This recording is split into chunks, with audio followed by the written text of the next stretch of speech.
ప్రతి మనిషికి మూడో కన్ను ఉంటుందని తెలుసా? ప్రతి మనిషి ప్రయత్నిస్తే మూడవ కన్ను తెరుచుకోగలడు. మన మూడవ కన్ను నుదుటిపైన ఉంటుంది. మనం కళ్ళు మూసుకుని నుదుటిపైన బొట్టు పెట్టుకుంటే అది కరెక్ట్గా మన మనసును టచ్ చేస్తుంది. సరిగ్గా గమనించి చూడగలరు.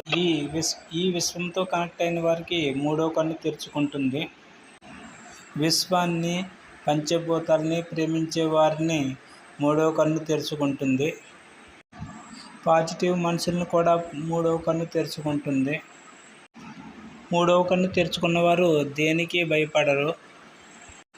మూడవ కన్ను తెరుచుకున్నవారు ఏ పని చేసినా చాలా ప్రశాంతంగా, నిదానంగా చేస్తారు. మూడవ కన్ను తెరుచుకున్నవారు ఎవరికి అర్థం అవ్వరు. ఈ మూడవ కన్ను గురించి మనం తర్వాత లెంత్ వీడియో చేద్దాం. తప్పకుండా మన ఛానల్ని సబ్స్క్రైబ్ చేసుకోండి, లైక్ చేయండి.